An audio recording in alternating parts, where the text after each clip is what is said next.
Sudah kelihatan ya, Mas Udah, Bayu? Romo. Ya, silakan, Pendamping Romo. peziarah di depan ya. Ya, sudah. Oke, baiklah Romo Haruno, Bruder, Suster, Bapak Ibu dan saudara-saudari, ini yang harus kita pahami terlebih dahulu. Ya, sebagai layaknya tuan rumah, yang namanya orang kalau berkunjung pasti ada sambutan, apalagi orang yang tidak pernah datang ke rumah itu. Makanya dari tim layanan Yubelium ini membentuk suatu wadah yang dinamakan pendamping peziarah. Karena sebagaimana yang harus kita ketahui, tahun Yubelium ini adalah ya event untuk seluruh dunia karena diadakan langsung oleh Gereja Universal dari Tahta Suci Vatikan oleh Bapak Paus sendiri. Oleh karena itu, kalau kita berbicara tentang pendampingan peziarah ini, ada beberapa hal, dan benar tadi yang dikatakan oleh Mas Bayu, bahwa kita ini adalah yang perdana, karena kita akan ya seperti ongoing formation lah. Nanti kita akan saling memperbaharui dari waktu ke waktu kira-kira apa yang menjadi kekurangan, apa yang harus kita perhatikan, nanti kita akan lihat bersama. Nanti ada tim dari tim layanan Yubelium ini ya. Nah, saya pada kesempatan kali ini akan mengajak Bapak Ibu semuanya, Romo, Bruder, Suster, untuk melihat apa yang menjadi tugas utama sebagai seorang pendamping peziarah. Yang pertama-tama kita harus pahami dulu, ya, ini skapur siri, ya terserahlah introduce atau apa segala macam, bebas saja. Tahun Jubileum 2025 ini, Kuspan Bogor dimulai dengan pembukaan pintu suci. Jadi pembukaan pintu suci oleh uskup kita, lalu selama periode ini peziarah datang ke katedral akan didampingi oleh pendamping peziarah. Tujuan dari pendamping peziarah ini adalah untuk membantu peziarah memahami makna spiritual dari ziarah mereka. Jadi itu yang pertama, memahami makna spiritual mereka. Jadi bukan sekedar euforia saja, memang euforia dari tahun Jubileum ini setiap kuskupan itu berbeda-beda. Ya, setiap euforianya ada yang membuat Porta Santa, ada yang mengadakan kegiatan anak sana sini seperti itu, tetapi kita sebagai seorang pendamping membawa makna spiritual dari perziarahan mereka, lalu memfasilitasi pengalaman religius yang lebih mendalam, lalu memberikan informasi arahan terkait ritual dan kegiatan yang berlangsung selama tahun Jubileum di paroki kita. Lalu pendamping peziarah berperan penting untuk memastikan bahwa setiap peziarah dapat merasakan kekusyukan. Nah, itu yang sangat penting. Pendamping peziarah harus mampu membawa para peziarah itu pada kekusyukan. Makanya nanti kita akan lihat metode-metodenya yang akan kita kita terapkan nantinya. Lalu mendapatkan makna rohani maksimal dari kunjungan mereka ke katedral selama perayaan Jubileum. Nah, kita akan lihat ya, kita akan lihat apa tugasnya. Di sini saya menamakan sebagai metode pendampingannya. Yang pertama mempersiapkan. Jadi para pendamping ini ketika dia baru memulai dia harus bisa mempersiapkan fasilitas-fasilitas yang ada itu yang disediakan paroki tadi ada beberapa pojok luce atau apa segala macam remote AC bahkan hal terkecil seperti itu dipersiapkan terlebih dahulu. Jadi bukan sekedar menjaga, mencatat tetapi dipersiapkan terlebih dahulu, dilihat kesiapannya paroki situasi tempatnya itu dilihat kesiapannya. Lalu ketika datang dijelaskan, menjelaskan segala sesuatu yang dimiliki oleh paroki atau bahkan menjelaskan hal-hal yang lain yang ditanyakan sampai pada ya mungkin sejarahnya gereja ini, sejarahnya kuskupan. Nah, itu sebagai seorang pendamping setidaknya tahu sedikit lah untuk hal-hal seperti itu, tetapi jarang sih yang bertanya seperti itu, tetapi nanti kita akan lihat hal-hal apa yang sering ditanyakan oleh para peziarah itu.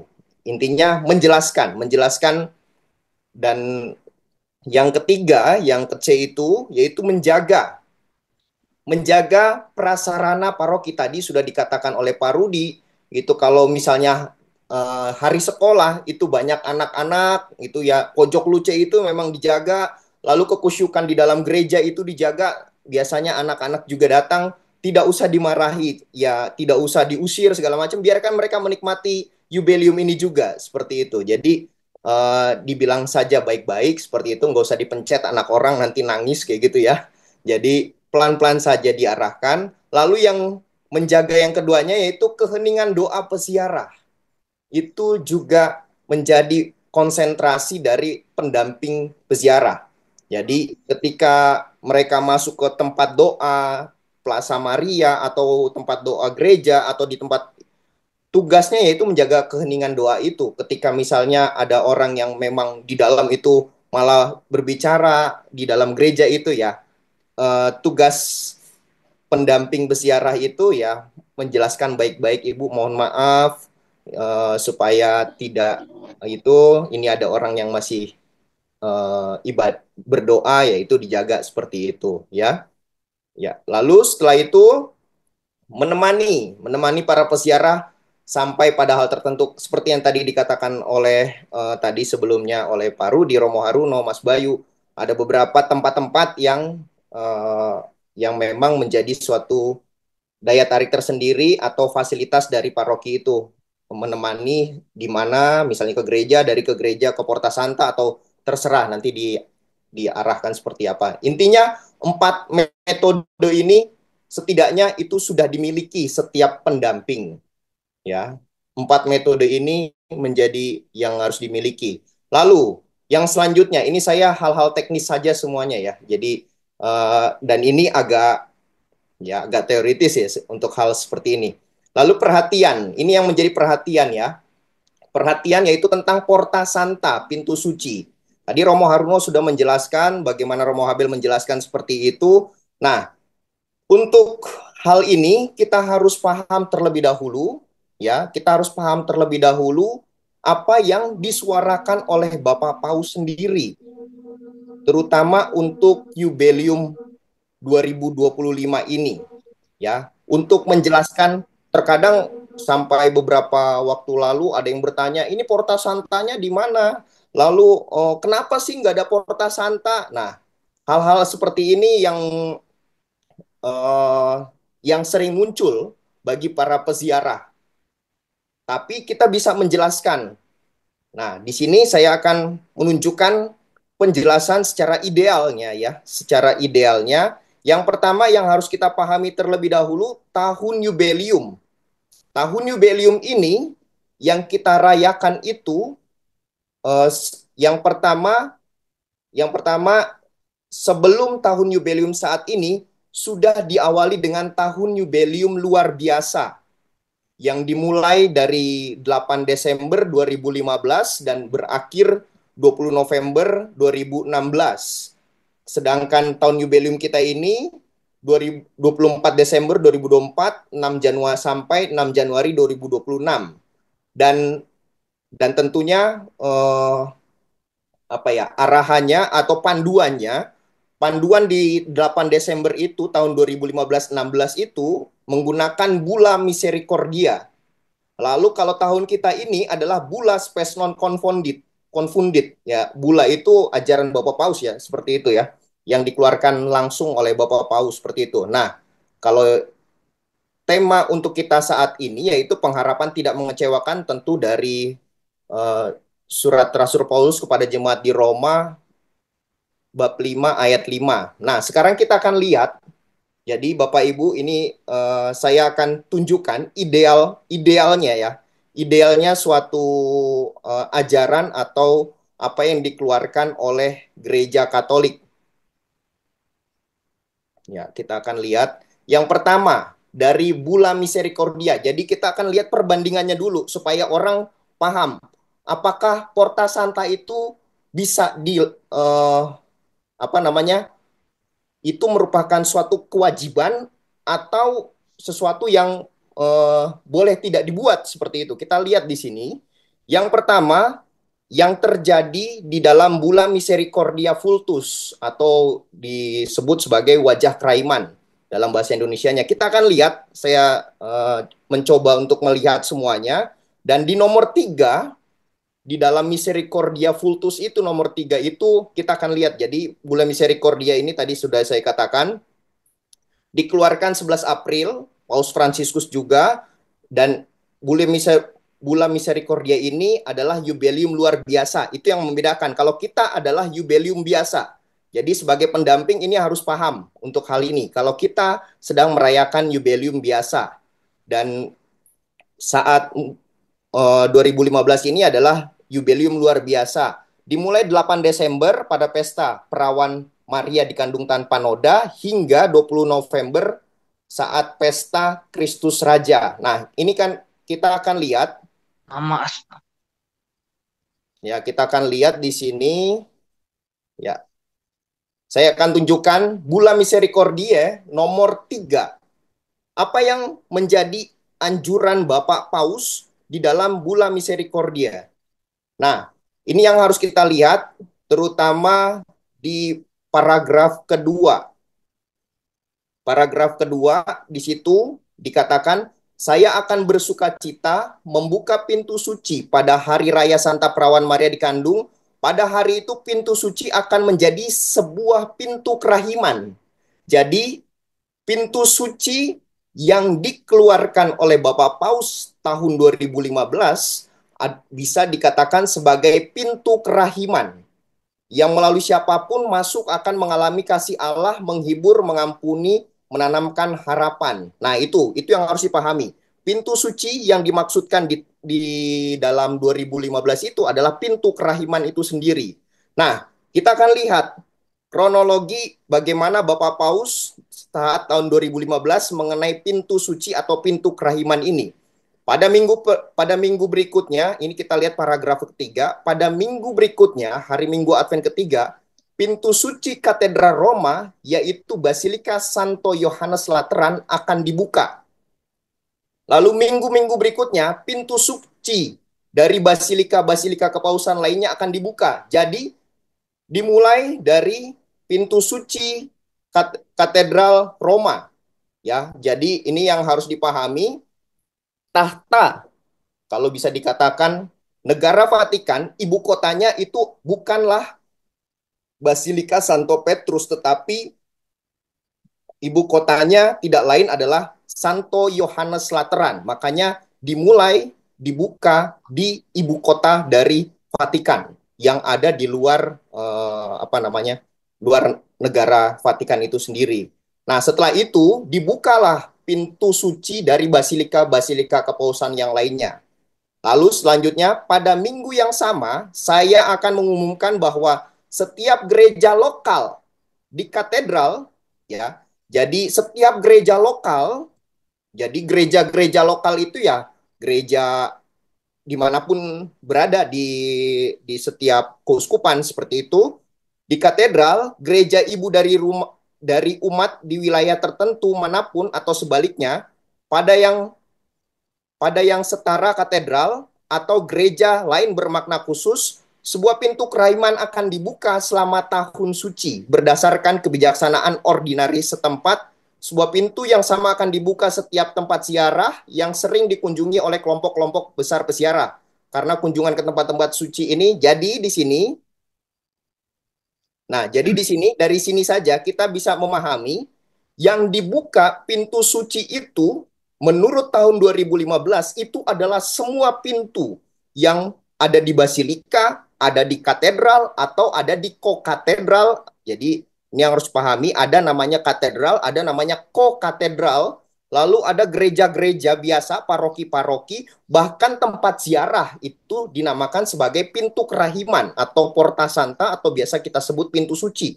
Jadi memang pintu suci itu saat tahun 2015 itu menyeluruh karena ini adalah pesta yang luar biasa, jubileum yang sangat luar biasa. Jadi semua tempat ziarah, paroki itu memiliki porta santa itu sendiri. Jadi kurang lebih seperti itu.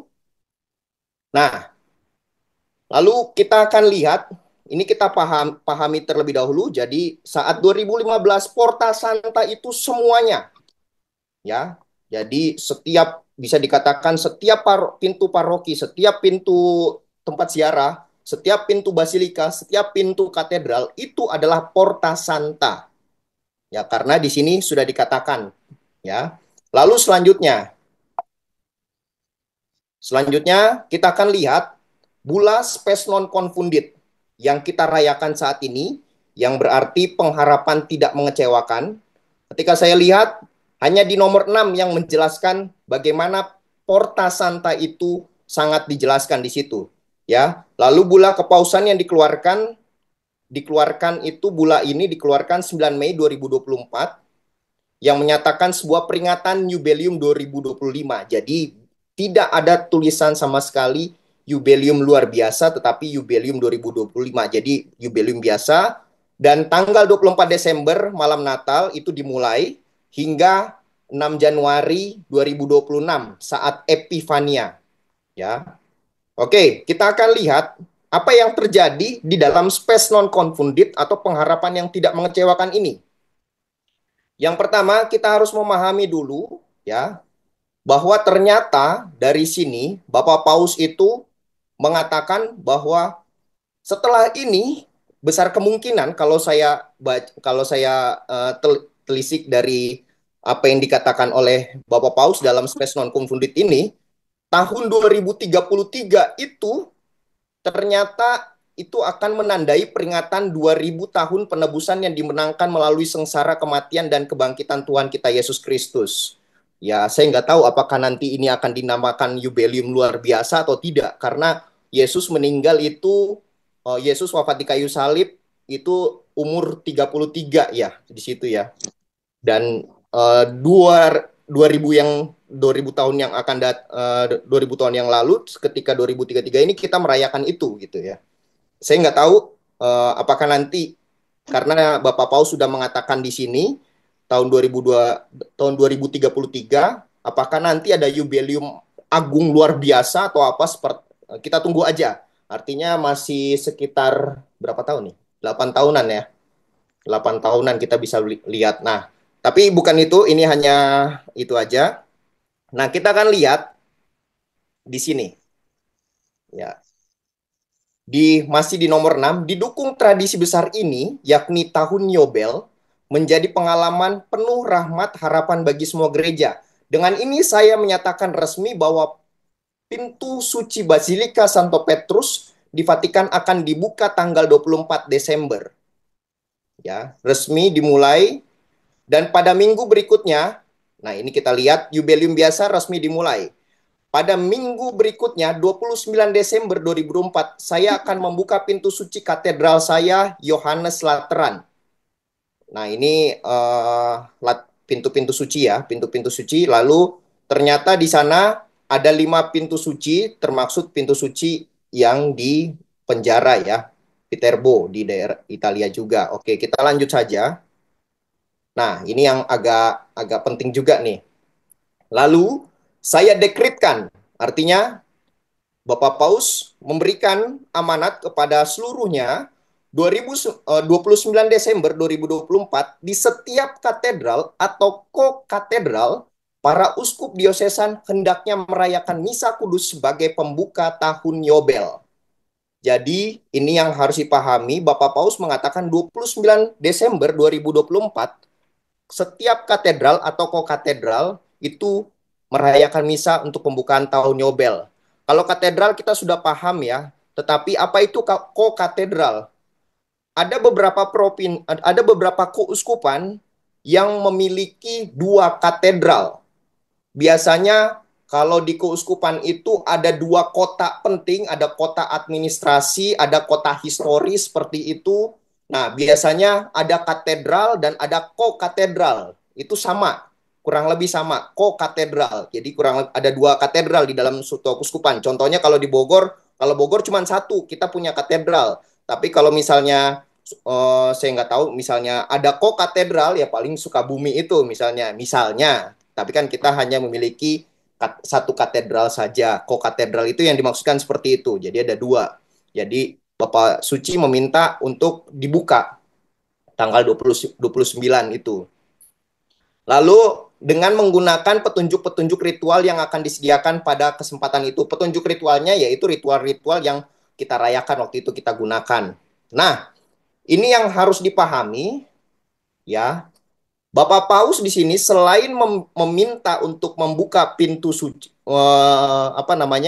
merayakan Misa Kudus. Jadi di sini harus dipahami merayakan Misa Kudus pembukaan. Lalu selanjutnya Bapak Paus mengatakan Ziarah yang berangkat dari gereja yang dipilih, jadi gereja-gereja kecil itu sendiri atau gereja-gereja yang ditunjuk keuskupan, gereja koleksi maksudnya di pengertiannya ini agak agak kurang di sini. Dan kemudian dilanjutkan ke katedral dapat melambangkan perjalanan harapan yang diterangi oleh firman Tuhan mempersatukan seluruh umat beriman. Jadi di sini Bapak Paus sudah apa namanya mengarahkan bagaimana arahan untuk suatu perziarahan. Ya, kalau di sini kita lihat katedral itu sebagai tujuan terakhir. Ya, ini kita berbicara ideal dulu ya. Nanti kita akan berbicara bagaimana pastoral itu berbicara seperti itu. Nah, kalau kita lihat di sini Bapak Paus mengarahkan berangkat dari gereja-gereja yang dipilih atau tempat-tempat siaran yang dipilih lalu dilanjutkan terakhir di katedral. Ya, dilanjutkan ke katedral dan itu melambangkan perjalanan harapan diterangi oleh firman Tuhan mempersatukan seluruh umat beriman. Jadi eh, ini sekedar masukan saja, masukan yang ideal dari Bapak Suci. Tapi kalau misalnya tidak memungkinkan ya tidak apa-apa kayak gitu. Kita yang penting kita bicara dulu apa yang menjadi pemikiran Bapak Suci dulu ya. Lalu selanjutnya, tahun suci akan berakhir di gereja-gereja partikular pada hari Minggu 28 Desember. Jadi di gereja-gereja partikular, kalau gereja-gereja partikular itu artinya gereja-gereja di keuskupan. Ada dua gereja, gereja universal dan gereja partikular di dunia ini ya. Universal itu adalah dari Bapak Suci sendiri, partikular itu gereja-gereja di keuskupan. Jadi kita yang tadi dikatakan Epifani itu adalah arahan untuk gereja universal, sedangkan partikular atau gereja-gereja keuskupan berakhir tanggal 28 Desember. Itu yang harus dipahami. Ya, jadi 28 Desember itu yang harus kita pahami. Lalu jubileum biasa akan diakhiri penutupan pintu suci. Ini yang tadi yang saya katakan 6 Januari pada hari raya Epifania Tuhan. Jadi di sini ini aturan untuk gereja universal. Nah, Bapak Ibu dan saudara-saudari, terkadang banyak orang bertanya eh, banyak orang bertanya bagaimana pintu suci di katedral Bogor sendiri atau di beberapa tempat. Nah, ini yang harus saya pahami. Tadi saya sudah menjelaskan kalau nomor 6 ini sudah selesai. Ini sudah tidak ada lagi kalau saya lihat lagi tadi yang saya bacakan yang tentang pintu suci itu sudah selesai di nomor 6. Tapi untuk sebagai pendamping, apa yang harus kita jelaskan kepada orang itu, kita jelaskan saja yang ideal ini seperti itu. Karena di dalam ajaran gereja, di dalam magisterium ataupun di dalam hukum sendiri itu sifatnya esteorita. Ada karakteristik hukum yang sifatnya esteorita. Apa yang saya buat ya. Jadi bukan yang dipikirkan orang lain yang dipikirkan yang masih di dalam pikiran atau masih di dalam batin, tetapi apa yang saya buat. Jadi kalau misalnya Katedral Bogor masih mempertahankan itu, berarti dia masih memiliki sifat esteorita. Nah, lalu bagaimana dengan euforia yang terjadi di Jakarta, euforia yang terjadi di Bandung, segala macam seperti itu? Di dalam bula space non confounded ini juga tidak ditentukan apa nanti kalau misalnya seperti ini boleh bebas segala macam, tidak ditentukan apa kalau misalnya menyimpang dari hal yang ideal ini apakah salah atau tidak, itu tidak ditentukan ya. Jadi bisa dikatakan kalau mereka mau membuat euforia seperti itu ya silakan saja, kita tidak bisa mempersalahkan. Ya, itu yang menjadi permasalahannya, saling saling membanding-bandingkan, akhirnya ya jadi malah kekusyukan spiritual yang bukan sesungguhnya itu malah fokusnya di pintu suci itu sendiri. Jadi kalau orang itu mau membuat itu ya karena dari tahta suci sendiri tidak diatur sedemikian rupa apa konsekuensinya kalau membuat lebih daripada ini kayak gitu ya. Ya, silakan saja. Kalau dia tidak membuat apa-apa, ya silakan saja. Karena di dalam space non confounded di sini hanya dikatakan Bapak Suci mendekretkan untuk merayakan misa kudus pembukaan tahun Yobel. Dia tidak mengatakan pembukaan Porta Santa di paroki-paroki, tetapi hanya merayakan misa kudus pembukaan tahun Yobel. Jadi memang arah Porta Santa kalau kita lihat di tempat ini saja itu hanya terjadi di tempat ini saja tadi yang kita lihat di sini. Mana ya?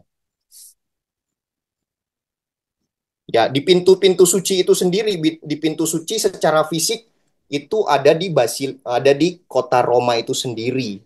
Jadi ada lima pintu suci itu. Dan Bapak Suci tidak berbicara tentang Porta Santa di sini. Tidak membicara. Jadi sekali lagi, bagaimana sih suatu karakteristik suatu hukum itu bersifat esteorita, apa yang saya buat, ius facto, apa yang bukan yang saya pikir, bukan yang saya rasakan. Nah, inilah yang menjadi dasar kita, terutama ketika ada beberapa orang yang bertanya di mana pintu sucinya di katedral, ya dibuka, hanya membuka melalui pintu itu, ditunjuk seperti itu. Jadi kurang lebih seperti itu. Kalau misalnya bertanya, kalau akan lebih baik lagi dijelaskan dengan cara seperti ini gitu, ya, karena Bapak Suci sendiri tidak seperti di Misericordia Vultus suruh ngebuka semuanya, tetapi dia hanya misa kudus pembukaan tahun Yobel itu sendiri. Jadi kurang lebih seperti itu. Nanti kita akan diskusi lebih lanjut. Saya akan lanjutkan dulu. Tempat kunjungan yang ada di tempat kita, yang pertama tentu Gereja Katedral. Yang kedua Plaza Maria, dan eh, di situ ada Bunda Maria, yaitu Maria Portacelli. Portacelli itu pintu surga, ya seperti itu. Lalu ada ruang adorasi lantai 2. Lalu eh, masih di area kita ini Simeon Hana seperti yang tadi. Kalau Simeon Hana ini nanti sifatnya opsional. Ya, seperti yang kendala yang sudah dikatakan oleh Romo Haruno tadi, bagaimana kesediaan di sana seperti itu, tapi ini sifatnya opsional, tetapi kita hanya bisa menyediakan 3 ini saja. Tapi di area BMV Katedral Bogor juga, ini yang harus kita juga jelaskan bahwa ada, kalau saya lihat dari surat gembala itu, ada Taman Doa Maria Ratu Pencinta Damai. Itu kalau kita mau masuk Puspas, di situ ada Taman Doa Maria Ratu Pencinta Damai. Lalu ada Taman Doa Sacra Familia, seperti itu. Magnificat Animem Mea Dominum. Lalu ada Gua Maria Fatima Susteran Gembala Baik Baranang Siang Bogor. Itu termaksud di dalam surat gembala yang sudah dituliskan oleh keuskupan. Jadi ada beberapa tempat-tempat, jadi Bapak Ibu bisa menjelaskan, oh kita ada di sini juga, kita ada di sini juga. Tapi kalau yang sifatnya keuskupan kita harus ya koordinasi lagi ya. Kecuali Maria Ratu Pencinta Damai itu yang ada di luar Puspas itu. Nah, selanjutnya, koordinasi lapangan ini sangat penting, Bapak Ibu. Tadi kita sudah berbicara bagaimana bis itu segala macam itu. Ya, salah satunya yaitu pusatnya koordinasi lapangan. Yang pertama, kepada siapa? Ke sekretariat tentunya. Ya, terutama untuk siapa yang akan datang, siapa yang akan ini seperti ini ya, kayak gitu. Biasanya sekretariat yang akan membuka itu dari Bu Leni, akan melihat dari Google Form yang akan di itu Bu Leni biasanya. Lalu security ini mereka sudah punya sudah punya apa namanya kerjasama, biasanya kerjasama kepada security di sekitar Kapten Muslihat nomor 22. Di situ untuk bis di mana segala macam nanti bicara sama mereka, ya. Jadi security mau taruh di gedung apa namanya museum museum apa ya? Museum saya lupa di dekat Semansa itu ada bisa juga. Nah, itu bisa nanti bicara dengan security seperti itu. Lalu dengan koster juga. Koster tadi perihal untuk membuka pintu pintu utama. Jadi kita akan lewati saja pintu utama itu. Jadi kita tidak lewat samping. Lebih enak kalau pintu utama itu. Jadi koordinasi dengan koster untuk pintu utama dibuka, lalu remote-remote tadi, hal-hal kecil seperti tadi tuh kayak gitu ya. Lalu Koordinasi juga dengan karyawan kebersihan. Ya, tadi Pak Rinto udah mengatakan toilet kita segala, segala macam seperti itu. Tadi dibahas Romo Runo juga. Koordinasilah dengan karyawan kebersihan. Di situ karyawan kebersihan untuk Plaza Maria itu, sorry, Gedung Maria itu ada Mas Kris dengan Mas Basit. Mas Kris dan Mas Basit. Tentu Bapak Ibu sudah tahu Mas Kris dan Mas Basit. Lalu kalau misalnya masih kurang lagi kita punya OB, nanti koordinasi sekretariat biar sekretariat yang akan apa namanya mengutus karyawannya itu untuk kebersihan. Kebersihan bukan sekedar kebersihan di mana kebersihan di toilet saja, tetapi di area di dalam juga, di dalam gereja atau bahkan di daerah sorry, di daerah pojok Luce seperti itu. Nah, itu yang harus kita pahami juga seperti itu. Ya, jadi lalu selanjutnya sarana pendamping peziarah ini yang tadi sudah diungkapkan berkali-kali. Untuk para pendamping peziarah di situ ada buku misa dan buku doa. Lalu ada selempang ini. Selempang, tulisannya gimana nggak tahu lah. Lalu ada selempang di situ, tentunya selempangnya akan selempang tahun jubileum ya. Lalu ada snack dan minum, ya. Ya, lalu ada snack ya kita minuman itu menyediakan apa ya galon aqua seperti itu ya. Ada dispenser aqua kayak gitu. Lalu ada buku tamu, lalu ada stempel juga. Tadi sebagaimana yang dikatakan kita akan menggunakan stempel khusus tahun jubileum karena ketika kami bicarakan kemarin kalau kita menggunakan stempel katedral sendiri itu stempel kebawa kemana-mana kayak gitu ya. Jadi kita akan modif stempel khusus untuk gereja katedral sendiri. Soalnya bahaya juga kalau stempel kebawa capnya itu kebawa kemana-mana segala macam nanti ya ada riskan, lebih baik kita pakai stempel sendiri jadi bisa dibawa oleh para pendamping peziarah itu nanti kalau mereka butuh stempel lah seperti itu. Lalu tadi untuk apa namanya paspor untuk katedral kita tidak menyediakan itu. Silakan tadi seperti yang dikatakan Romo Haruno, kalau ada komunitas, ada kelompok atau lingkungan wilayah mau bikin itu silakan saja. Seperti itu. Silakan saja sebagai bentuk euforia seperti itu ya. Nah, itu. Lalu selanjutnya, ini yang harus diketahui oleh para pendamping juga ya. Para pendamping juga harus mengetahui indulgensi ini karena salah satu tujuan tahun jubileum itu adalah mencapai indulgensi ini. Ya, indulgensi ini adalah penghapusan hukuman sementara akibat dosa yang telah diampuni. Jadi ini menurut hukum gereja, hukum kanonik ya. Dalam gereja Katolik meskipun dosa seseorang diampuni melalui sakramen tobat, masih ada akibat dosa yang perlu dibersihkan baik di dunia maupun di api penyucian. Indulgensi yang diberikan gereja melalui kuasa kunci dari Kristus membantu mempercepat proses penyucian ini. Nah, kita akan lihat ada dua jenis indulgensi yaitu indulgensi penuh, indulgensi sebagian, plenaria dan parsialis. Menghapus seluruh hukuman sementara akibat dosa, menghapus sebagian.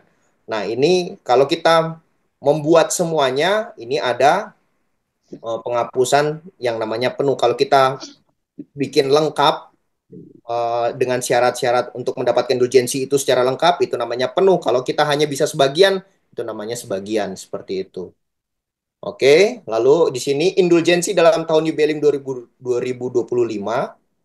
Dalam tahun jubileum, gereja menawarkan indulgensi penuh bagi umat yang memenuhi syarat-syarat tertentu. Paus Fransiskus telah menegaskan bahwa tahun jubileum adalah masa rahmat, rekonsiliasi, dan pembaruan iman sehingga indulgensi menjadi salah satu sarana spiritual utama. Nah, ini yang harus kita pahami. Indulgensi itu sangat penting di dalam tahun jubileum ini. Nah, cara mendapatkan umum. Ya, ini lazimnya, yaitu menerima sakramen tobat, menerima komuni kudus, lalu mendoakan intensi paus. Nanti di buku itu kita akan mendapatkan intensi paus ya, di buku panduan itu yang Nanti kalau ditanya apa intensi pausnya, biasanya di bulan Januari apa, bulan Februari apa, ya setiap bulan biasanya intensi paus itu berbeda-beda ya. Intensinya Bapak Paus bukan mengintensikan paus, tetapi intensi yang dibuat oleh Bapak Paus untuk setiap tahun, setiap bulannya kayak gitu. Nah, selain tiga hal yang utama ini, ada juga ya syarat selanjutnya yaitu melakukan ziarah ke tempat suci. Ya, melakukan ziarah ke tempat suci ini ada ini apa namanya? Jubileum ditetapkan paus, ya, tempat suci yang ditetapkan Bapak Paus, lalu bisa juga ke katedral, gereja tertentu yang ditunjuk oleh uskup lokal dan tempat suci lainnya. Lalu yang kelima, melakukan tindakan belas kasih. Jadi tidak berhenti di melakukan ziarah ke tempat suci, tetapi melakukan tindakan belas kasih atau pertobatan. Pertobatan itu bisa kita lihat, yaitu doa khusus di tempat suci, adorasi sakramen Maha Kudus yang kita sudah canangkan dalam setiap hari Jumat, jalan salib, atau bentuk devosi lain. Lalu bisa juga dengan tindakan nyata, mengunjungi orang sakit, membantu fakir miskin, dan perbuatan kasih lainnya. Nah, seperti itu, Bapak Ibu. Jadi, indulgensi itu juga penting dan kita harus tahu sebagai pendamping kalau misalnya ditanya bagaimana kita ini segala macam, setidaknya para pendamping itu sudah tahu. Demikian yang saya bisa jelaskan. Ya sekiranya tadi tentang pintu suci Porta Santa itu ya kita janganlah jadi hakim. Oh ini bagus, ini kenapa di sini nggak boleh? Kenapa di sini ada? Kenapa di tempat ini nggak ada? Ya tidak ada aturan untuk hal itu, gitu ya. Tidak aturan. Kalau mau buat ya silakan saja. Kalau nggak mau buat ya udah. Yang penting sudah dibuka di katedral, kayak gitu. Baik, Bapak Ibu, Romo, Suster, Bruder, selamat melayani. Humilitate et amore servimus. Dengan kerendahan hati dan kasih kami melayani. Demikian, terima kasih. Saya serahkan ke Mas Romo.